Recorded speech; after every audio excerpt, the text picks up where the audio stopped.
Now, this is going to be a video talking about two different types of, I guess, support weapons that are in Splatoon 2 right now that personally I think are very strong. Everyone knows right now currently that the Splattershot Jr is very strong. But what about the 96 cal? Now, the 96 cal is one of the weapons that I've been personally using for like the following months, and I've had some pretty good results with it. I mean, the first place in LISS, the second place in TV Open, I believe. So, in my opinion, I feel like it's really good, and I'd like to give you guys a little bit of a synopsis to tell you guys why I've been using it over the Splattershot Jr. Now, please don't get the wrong idea of this, because I know sometimes I say things and a lot of people get the wrong ideas. It's just like, dude said this, so this means it's better than this. In every case, it's not like that. It's just what I think, and all I try to do is just give out my thoughts. My thoughts of the Splattershot Jr versus the 96 is that I think they're both as good as each other. So to talk a little bit about the Splattershot Jr, it gets its ink armor in 180 ink, which is very fast.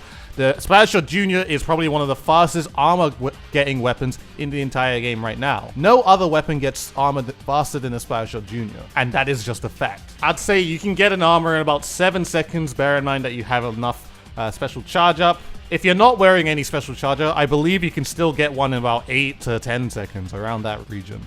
It's a rapid fire weapon, it's a 4-shot kill, it's close range, and it has pretty decent mobility. The Splattershot Jr also has really good ink efficiency because of its 110% ink tank, and due to that, it can also allow bomb spam if you put on a little bit of a ink saver sub. So you can go ahead and throw 2 sub weapons, 2 splat bombs basically, for a very low amount of ink saver sub due to its ink tank. And that allows more flexible builds when using this weapon in general. So those are pretty much the good things about the Splattershot Jr. It paints a lot, gets armor really fast. That is all we really need to know, and that's great. But what about the bad things? So first of all, it has horrendous shot RNG. Like, its accuracy with this weapon is not good. When you're even at close ranges, well, the optimal range for where you want to be with the Splattershot Jr, sometimes it just won't hit.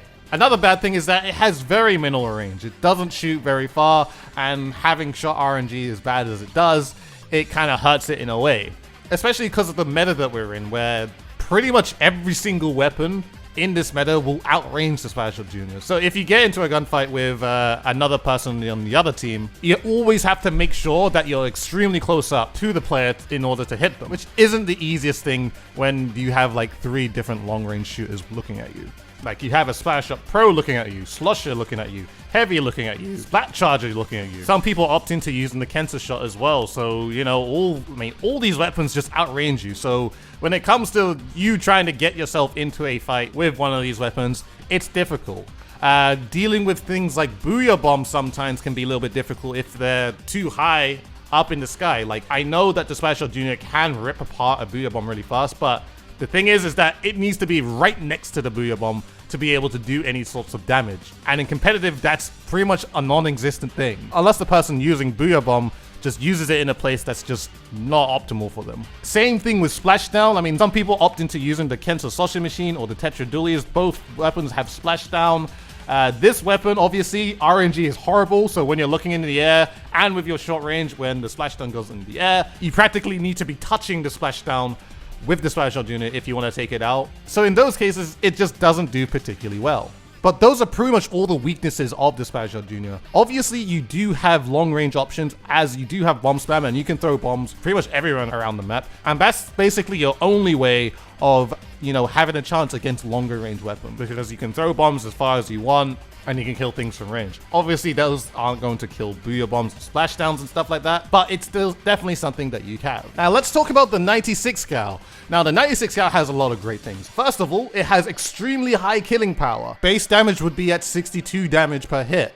So it's a 2-shot kill relatively. Second thing as well is that it also does get armor extremely fast.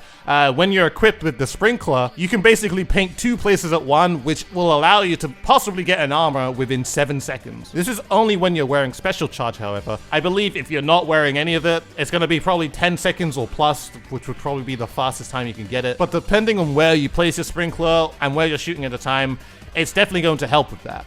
Also bear in mind, when it gets ink armor, it's at 190 ink, which is 10 more than the Splattershot Jr. Talking about some of the bad things, I mean, the most notable bad thing is that RNG, again, just like the Splattershot Jr, this weapon also has shot RNG, but in a way, it's probably not as bad. Mainly it's a thing where if you shoot a little bit lower at an opponent that you're aiming at, you're probably more likely to actually hit your shots. If you shoot too high at an opponent, then the blobs are more likely to probably just go over the opponent. So basically, you need to be a little bit more accurate with this weapon and know where to shoot if you want to make sure that you're hitting shots. Now, another technically bad thing is that it has a slow fire rate, but it's not as bad as you think, mainly because of the amount of range this weapon actually has. So having a slow fire rate is not too much of an issue. As well as its mobility. Like, its mobility is not even that bad, it's just okay. It's not like amazing, it's just at a good standard. And that's pretty much all you really need to know about the 96. There's not really too much to say about it, but I guess the big thing for why you clicked on this video is for why I've been using it over the Splattershot Jr in general. And it has a lot to do with how the meta is right now. So you look at the Splattershot Jr. The Splattershot Jr. basically can't kill anything from range, other than throwing splat bombs and hoping that somebody lands in the splat bomb. However, the 96 can. The 96 has a lot of range. It has more range than the Splattershot Pro, and you know for sure if you've ever used Junior before and going up against a Splattershot Pro that can aim, it's extremely hard for the Junior to really do anything. However, when you have as much range as the 96 gown, you're actually able to push it back because the Splattershot Pro has to respect your range, especially with a 96 gown user that knows how to shoot it. This also applies to any other shorter range weapons. So when you look at maybe a K-Shot or an L3 nozzle nose or something like a Junior, of course. When you come to facing any of these other weapons, you can still fight against them. As long as you have decent accuracy, you can still fight against them and actually kill them very quickly. Remember, it's a 2-shot kill. So as long as you're able to track onto your enemy at a good enough standard, you're going to kill them fairly fast. Another thing that's extremely good for why I'm using the 96 gal is when it comes to weapon pairing. Now what I mean by this is that if I am the 96 gal and I apply 72 something damage to this opponent because I'm wearing 2 mains and 2 subs of main power up, which I do on my 96 gal build, basically anybody on my team that has a Slusher Machine, Splattershot Pros, K-Shot, or even a Splashomatic, all they need to do is apply 1 shot of damage to be able to take them out. For the Slusher Machine, it's really interesting in particular because you don't even need to hit them directly. Same with bombs that your teammates might use as well. If your teammate throws a bomb and it doesn't hit someone completely directly, a bomb will always do a minimum of 30 damage. So if I'm at least applying 70 damage to an opponent, that player will die to that bomb. So if I have teammates that throw a bunch of bombs, they're most likely going to get a lot more bomb kills than usual as long as that I'm hitting shots. Another thing which I feel like a lot of people don't understand when it comes to the Splattershot Jr. and the 96 gal is that with the 96 gal, you have a lot of safety when painting. Now, what I mean by this is that when you're the Splattershot Jr., you need to actively go to an area in order to paint it.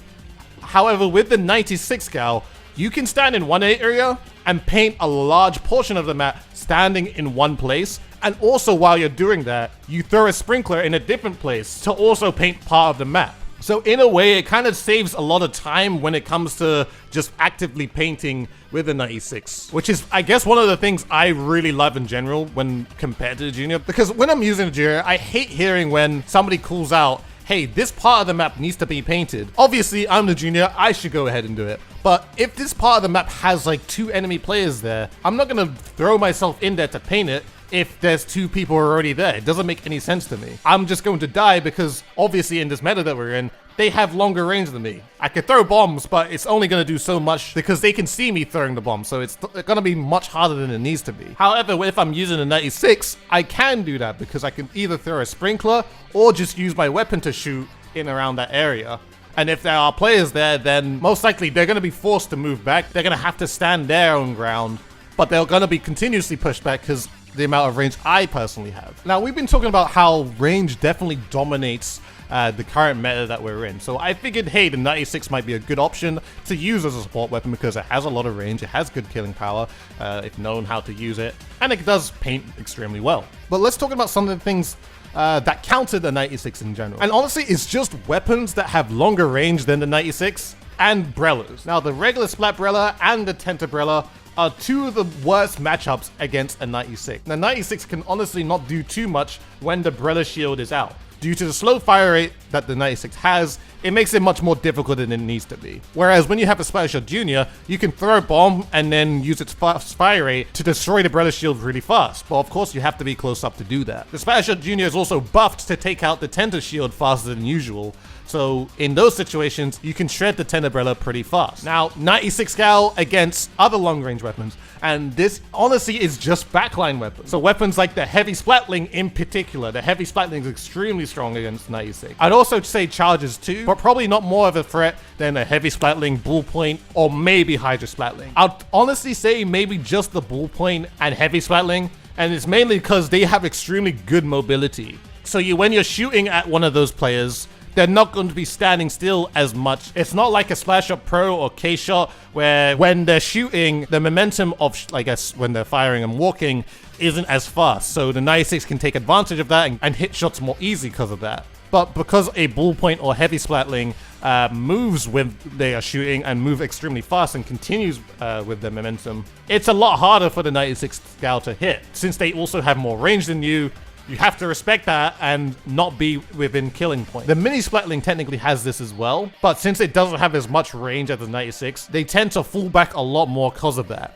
And that's pretty much it for, I guess, the counters towards the 96. Now, when you look at the Splattershot Jr, on the other hand, it's literally every weapon because it gets outranged by the K-Shot, the Splattershot Pro, it gets outranged by Sloshes, it gets outranged by all Splatlings, any sort of roller. It's very tricky to take out with a Splattershot Jr. Basically, all these types of weapons are very tricky to take out with the weapon itself. But bear in mind, when you're using the Splattershot Jr, that's not exactly what you're going for. You're not going for using your weapon to actually take out people and all that type of stuff. Your main job is to paint the map, throw a bunch of bombs, get a couple kills with your bombs more times than usual, and basically throwing out armors for your teammates to be able to play off them. So in that case, you have to respect the Junior because it has a completely different job. However, when you look at the 96, it kind of has the same job, but you can use the weapon itself a lot more against other players. And also another helpful thing is that you can also play off the armor. So instead of like using armor as a junior and have like two of your teammates, you know, play off it, like two Slayers, maybe you have a K-Shot and a Slosher on the same team, or K-Pro and Slosher on the same team. Those two weapons are probably going to be able to play off it. And when I mean by play off it, I mean like pushing up and aggressing the opponent. But with a 96 on the other hand, you can have that same composition and the 96 can also do that same thing. And of course, it can do it from a safe range because the weapon has extremely long range. So basically on a team, you can have 3 weapons playing off the armor while your backline does backline things. So, to conclude, you know, both weapons are very good. I'm not saying one weapon is better than the other. Both weapons, I feel, have strong points that they can play off, but they're 2 very different strong points. Like, Splattershot Jr, you have bomb spam, which is extremely good. Really, really good to have. 96, you have a lot more range, but you lose bomb spam. But you can use the weapon more to actually aggress your opponent. So basically, how you need to look at it is just what you really want within your team. Do you want the bomb spam with the Splattershot Jr and the amount of armors that you can get? Or do you want something that can aggress your opponents as well as support your team at the same time? While also, of course, losing out on the bomb spam. It just depends on how you look at it and what you really want in a team. Personally, I really enjoy the 96 and what it's able to do. I'm just a person just trying to make it work, and I feel like I'm making it work with what I've done with it so far. So just letting you guys know that, just to pick apart my brain of why I've been using it for like the past 2 months. And just one more thing, since the recent patch of the 96, when I think it was around patch 4.9, where it did get increased accuracy, honestly, I wouldn't be using it now if it didn't have that, because the 96 now is a lot more accurate than it used to be since then. So that's why I'm using it a lot more now too. And I hope you guys understand that, and I hope you guys enjoyed listening and getting some reason for why I've been using it in general. So thank you very much everyone for watching. I hope you guys enjoyed this video. Please, if you did, please like, favorite, comment, and subscribe to the channel if you have not already. Follow me on Twitter and Twitch, both in the description below. Do it for both if you're feeling generous. Make sure to hit the bell notification button next to the subscription button to let you guys know whenever I do stream and upload a video. And also consider joining my public Discord channel, where you can go ahead and talk to myself and my Dude Society community. With all that being said, guys, I hope you guys enjoyed this video, and I shall see you guys in a future one.